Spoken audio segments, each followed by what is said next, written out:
Trump and Netanyahu come out of a similar mold, this sort of authoritarian, openly racist, violent kind of a politician.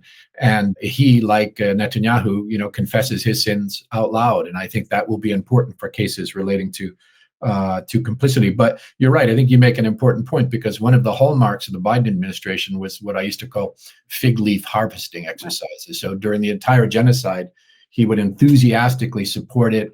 He would make sure that all of his entire administration was disseminating Israeli propaganda, disinformation, justifications for genocide and war crimes. He made sure there was an endless flow of weapons and ammunition. He made sure to run cover for them in the UN, to use the veto 4 times to block even a ceasefire. But at the same time, he would say, we are telling the Israelis every day they must respect international law. He would send delegations to act as if they were doing something. He would build a port for millions of dollars because, even though anyone who knew anything about the situation knew that port could no way relieve the suffering of the Palestinians who were living under siege, that the only thing that would end it would be for the U.S. to order the Israelis to open up those crossing points, which the Biden administration would not do.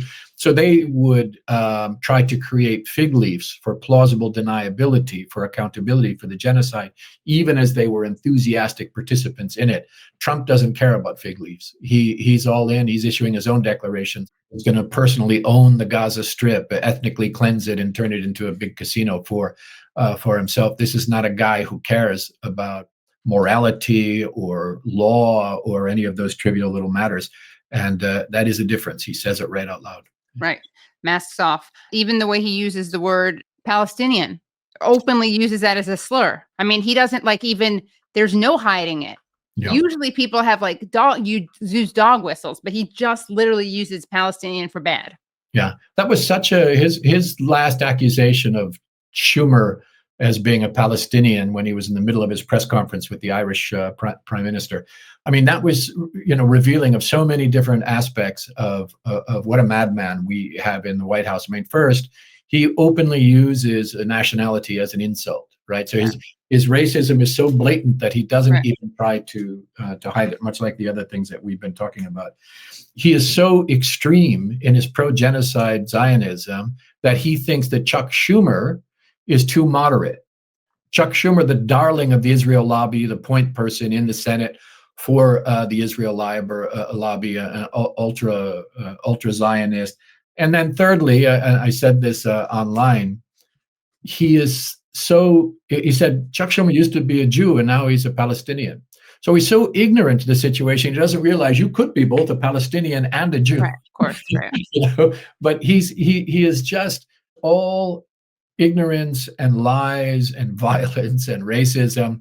And that's his brand, and it seems to work. And that's the remarkable thing about these kinds of demagogues. Right. Well, you brought up Chuck Schumer, and he did start calling, I believe the first person he smeared as Palestinian was Biden. So he workshopped that during the first debate. And so then he brought it out against Chuck Schumer. And so actually, speaking of Chuck Schumer, people may know that he has I actually bought it. I can't believe it. I should have written to the publishers, but I did buy his book, Antisemitism in America, A Warning, by Senator Chuck Schumer. Schumer is doing a media blitz. Let's take a look at his recent appearance that he made on the great show, The View. This is him talking about anti-Semitism, okay?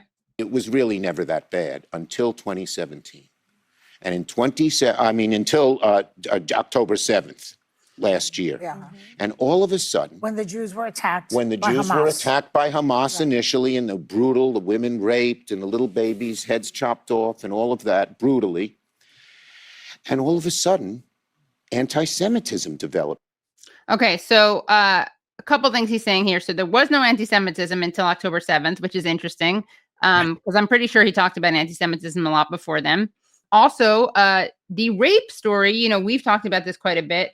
It's true that the media has still not officially come clean about their peddling this hoax, right? The mass rape hoax.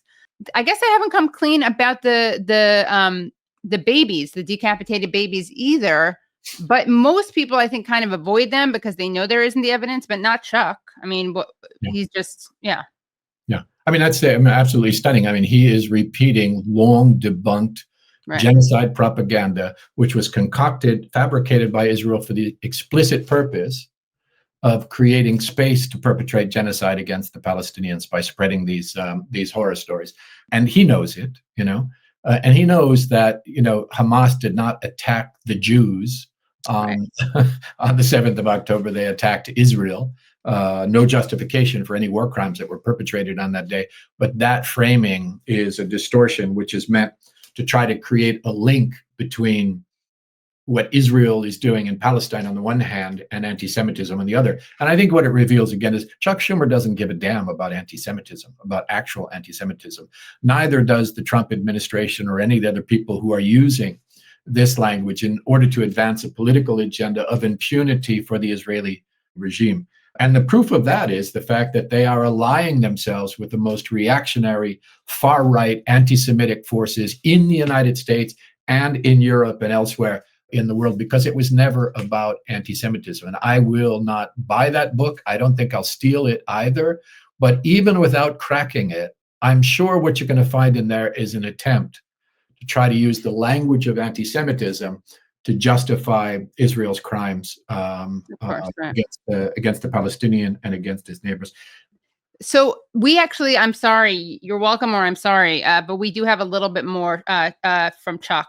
Brad, take it away. To the left. Me being a progressive Democrat, I thought Okay, so this is here. I know. We could just end the show right now. But here he is explaining who he wrote this book for, the left. Okay, and here's why. Particularly to the left. Me being a progressive Democrat, I thought I ought to talk to people on the left that you can't be anti-Semitic and you're sliding into it. When you say by any means necessary, does that mean kill all the Jews? When you say genocide, a vicious term, that people may not feel Israel did it the right way, but it's not genocide. It's Hamas who does genocide, who wanted to kill all the Jews wherever they are. Okay, Craig, I'm really glad you're here. Clear this up for me. You being a human rights lawyer, someone who has worked for the UN, couple things. Let's back up. I like the way he self-identifies as a progressive. That's newsflash. I like the way he seems offended. I mean, it's almost the war crime is accusing Israel of genocide. He doesn't like that. But then according to Chuck, it's not Israel committing genocide, it's Hamas. So what is your response to that? I mean, you can just see his own Zionist supremacy. He says genocide, and he points to himself like, no, that can't be. Exactly. Only we are victims of of genocide, which is really wrong. I mean, it's so.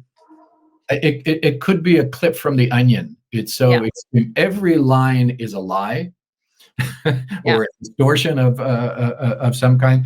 I mean, somebody has to ask Chuck Schumer, why is it that the whole rest of the world agrees that what Israel is doing is systematic war crimes, crime against humanity, ethnic cleansing, and genocide? Because, Craig. Of course, yeah. Everybody. Antisemitism. I held up the book, Antisemitism, for people who are just listening later. Yeah, right. Everybody except the perpetrators and supporters of the genocide is an anti-Semite. Right. That's the way the lines are drawn in the world now. Yeah. The good news is that's not working on anyone anymore. When you have to start enforcing prohibitions against a definition of anti-Semitism in the US, which has been cynically, politically created to punish speech about the plight of the Palestinian people, then you're not convincing anyone. When you start arresting people and beating people and deporting people and expelling people and firing people because they refuse to accept your support for a genocidal, oppressive foreign regime that practices apartheid, and then you say you're an anti-Semite if you oppose that, it turns not just the law, it turns morality on its head. And people, except those who are actually a part of a particular cult, it doesn't work. And I only hope, and you and I talked about this before, I only hope that the damage that they're doing to the struggle against actual anti-Semitism is not going to be too deep and too long lasting. Because as the Nazis are marching in the street, by the way, very adjacent to these people, in terms of ideology and coalitions and support for Israel, by the way. Dehumanizing the enemy as vermin. Right.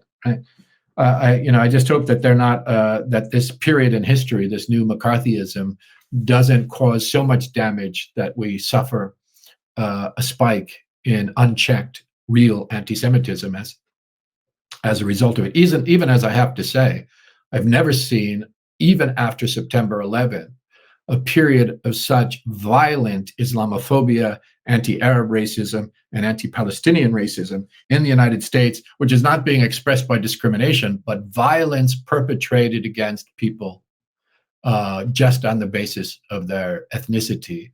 And nobody in the Congress, including Chuck Schumer, gives a damn about that. What they care about is the right of people with a particular political ideology to support a genocide without being criticized for it.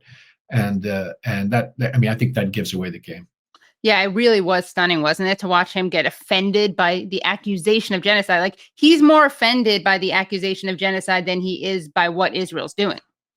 Not the least bit offended by what Israel is doing, I have to say. And you remember, right? Not the least bit, right? Exactly. Yeah, that's not the offensive part. The offensive part is that someone would deign to accuse Israel of genocide. Right.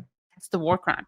Right. Israel, of course, and AIPAC and the ADL, they really do cheapen real anti-Semitism. I mean, they minimize it because now people are so quick to dismiss allegations of anti-Semitism as weaponized allegations of anti-Zionism. So, every now and then someone is like, this is a random example, but someone called me a Jewish tramp the other day or something and said, like, there are no anti-Zionist Jews, and they named me and Max and Aaron and talked about how the Jews attacked the Germans, like real classic anti-Semitic shit.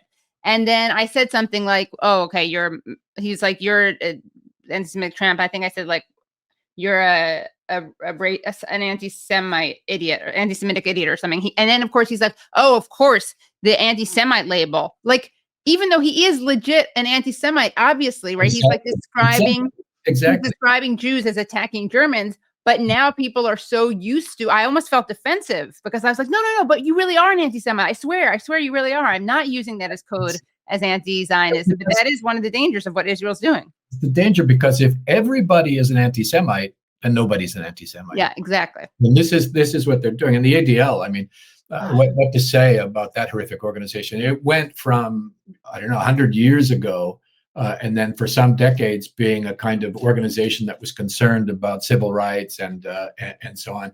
Then it morphed into a hardcore Zionist organization that would still perfidiously use the language of civil rights, but its main goal was to protect Israel. And now it's just a full-blown hate group. It's a neo-fascist hate group, in my view. Its main purpose is to attack a particular group of people, beginning with Palestinians, more broadly Arabs, and then anyone who protests against Israel, so attacking human rights defenders and peace activists and so on. That's its main purpose. It has become a hate group and nothing more, and a dangerous one too. And the fact that they still get airtime is an amazing thing to me. It shouldn't be, knowing the complicity of some of these corporate media companies, but they are a big part of the problem. They're a big part of the problem. Yeah. Well, it was great to watch them give Elon Musk like a free pass. It was just so revealing. It was actually very helpful. Yeah. It's okay. Protesting genocide, unacceptable. Right. That's anti-Semitic. Yeah. That's the hate. That's the hate that we need to be worried about.